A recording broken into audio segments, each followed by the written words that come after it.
Sobat Anime, di video kali ini Petualang Anime akan membahas spoiler Danmachi Season 4 Part 8 yang berisi Juggernaut memulihkan diri dan Bell menghancurkan Kolosium di lantai 37. Sebelum nonton videonya, klik subscribe, like, dan lonceng agar kalian dapat update terbaru dari anime kesukaan kalian. Sebagai refresh part sebelumnya, setelah Bell dan Ryu memulihkan diri dan menjarah item dari petualang yang sudah meninggal, mereka lalu meneruskan penjelajahan agar dapat kembali ke permukaan. Sialnya, di saat keduanya baru saja meninggalkan ruangan, Bell dan Ryu langsung disergap dan terpaksa bertarung menghadapi monster yang berada di lantai 37. Dihadapkan dengan monster Elite Lizardman dan Lob Garo, Bell dibuat kesulitan menghadapi monster yang seharusnya diatasi dengan sebuah party petualang. Melihat Bell dalam keadaan terdesak, Ryu meminta Bell melemparkan satu batu ledakan menuju ke rumunan monster tersebut, yang dengan sekejap ledakan itu berhasil memusnahkan kumpulan monster Elite Lizardman dan Lob Garo yang menyerang mereka. Berhasil mengatasi monster yang menyerang mereka, Ryu meminta Bell untuk bersiaga. Sementara Ryu mencoba memeriksa peta dungeon yang mereka dapat dari mayat petualang. Melihat Bell kurang percaya diri, Ryu berkata Bell sudah menjadi lebih kuat dibanding sebelumnya. Oleh karena itu, Ryu meminta Bell untuk lebih percaya terhadap kekuatan yang dimilikinya. Mewaspadai serangan monster selama mereka berjalan di labirin dungeon, Bell lalu bertanya kepada Ryu spesifikasi monster serta kondisi lantai tempat mereka berada sekarang. Berdasarkan peta yang Ryu dapat dari mayat petualang, lantai tempat mereka berada mempunyai 5 lapisan dinding yang mengelilingi lantai pusat untuk naik ke lantai berikutnya. Dan setelah menganalisa dinding di sekitar mereka, Ryu memperkirakan mereka kini berada di antara lapisan dinding 2 dan 3. Mendengar penjelasan Ryu, itu membuat Bell merasa lega karena mereka masih memiliki harapan untuk selamat. Karena setelah melewati 2 dinding lagi, mereka dapat mencapai pintu masuk ke lantai 36. Biarpun Bell dipenuhi dengan semangat, di dalam hati Ryu masih mempertimbangkan untuk mengorbankan dirinya sendiri jika perlu. Dengan begitu, Ryu dapat mengajari Bell bagaimana bertahan hidup sebagai seorang petualang. Di saat Ryu melihat Bell, Ryu teringat kenangannya bersama teman-temannya dari anggota Astrea Familia.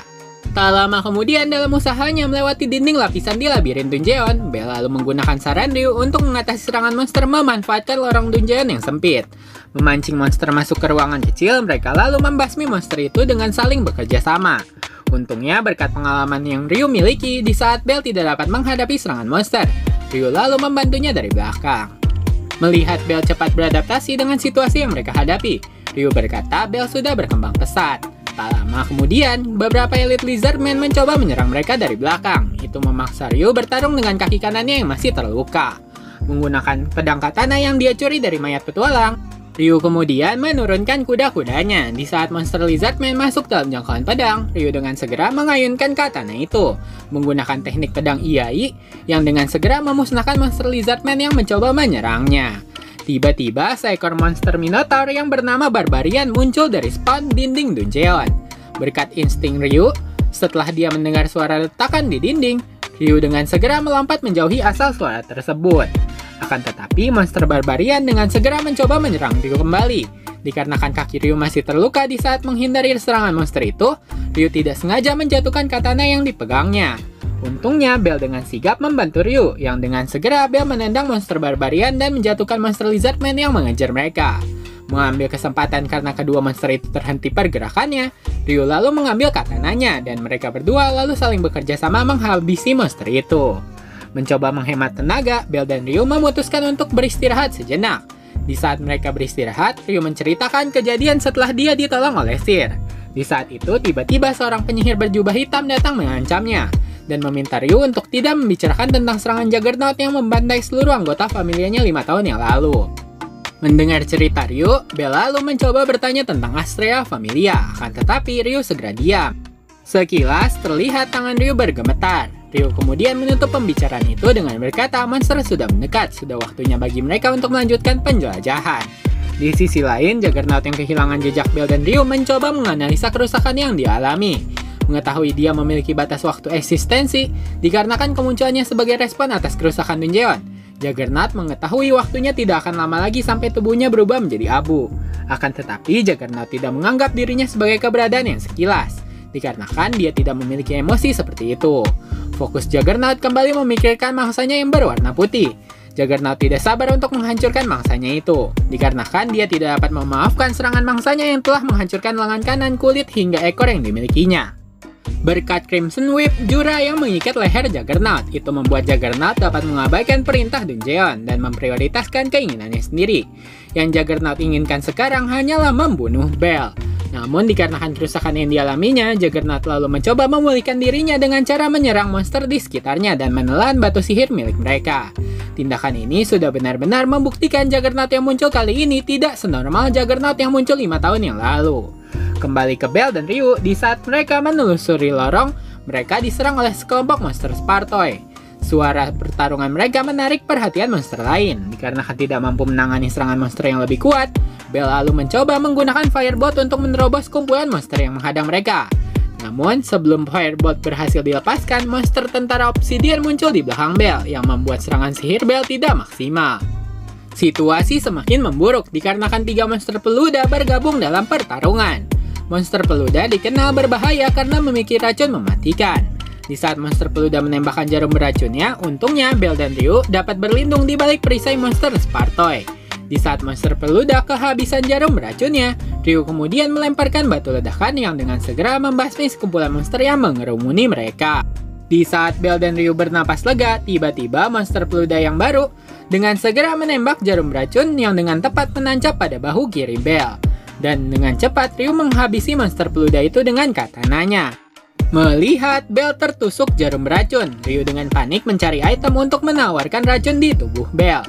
Untungnya senjata Hakugen yang dibawa oleh Bell memiliki efek penetralisir racun. Bell lalu menancapkan belati Hakugen menuju jarum yang tertancap di bahu kirinya. Berhasil lolos dari kematian racun, Bell berterima kasih karena senjata Hakugen buatan Welf berhasil menolongnya. Bell dan Ryu lalu memutuskan untuk melanjutkan perjalanan mengikuti peta. Ryu kemudian curiga mengapa petualang yang telah menyelesaikan peta justru menyerah menuju ke lantai atas. Ryu lalu sadar alasan petualang mati meninggalkan peta karena pusat lantai 37 berbentuk kolosium monster, yang mana lantai itu akan terus melahirkan monster hingga mencapai jumlah tertentu. Dikarenakan tidak memiliki keuntungan melawan monster dalam jumlah banyak, Ryu lalu memberikan Bell peta dungeon dan 1 dari 3 batu ledakan yang tersisa. Ryu lalu memulai rencana mereka untuk menyamar menjadi monster. Menggunakan jubah tengkorak domba, mereka lalu menyamarkan bau mereka menggunakan drop item monster barbarian. Setelah memasuki pusat lantai 37 yang berbentuk kolosium, Bell dibuat terkejut melihat monster saling membunuh.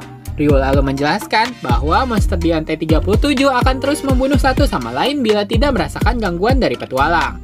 Menerima saran Ryu, mereka lalu bergerak mengikuti arah jarum jam mengitari kolosium. Setelah mencapai jembatan di pintu selatan, kelompok monster mencoba mengejar mereka di pintu keluar tersebut. Ryu kemudian memerintahkan Bell untuk terus berjalan, sementara Ryu merapalkan sihir Luminous Wind untuk menghambat monster mengejar mereka. Setelah Bell menyeberangi jembatan, Bell segera terkejut setelah melihat jembatan yang telah dia lalui telah hancur terkena 2 batu ledakan serta sihir Luminous Wind milik Ryu. Menyadari bahwa Ryu berniat mengorbankan dirinya untuk melindungi Bell, Bell menolak menerima kejadian itu. Bell lalu segera berlari menghilang menuju asap di belakangnya. Melihat Bell telah pergi dari balik jembatan, Ryu lalu berniat bertarung menghadapi monster kolosium hingga mati. Di saat monster mengelilinginya, Ryu tahu dia tidak memiliki kesempatan untuk bertahan hidup. Ingatan tentang Astrea Familia dan Cafe Mia tempatnya bekerja muncul di pikiran Ryu. Di saat Ryu berniat menerima kematiannya, Bell dengan cepat berlari ke arah Ryu untuk segera menyelamatkannya. Awalnya Ryu tidak percaya bahwa Bell telah menyelamatkannya, dikarenakan jembatan penghubung telah Ryu hancurkan. Segera setelah itu Ryu sadar bahwa Bell pasti telah memutari kolosium untuk mencapai jembatan penghubung ke kolosium lainnya. Ryu kemudian memarahi Bell karena dia tidak menghargai tindakan Ryu. Mengabaikan amarah Ryu, Bell yang menggenggam batu ledakan di tangan kanannya. Setelah cahaya berkumpul di sekitar batu ledakan itu, Bell lalu menggenggam Ryu menggunakan tangan kirinya.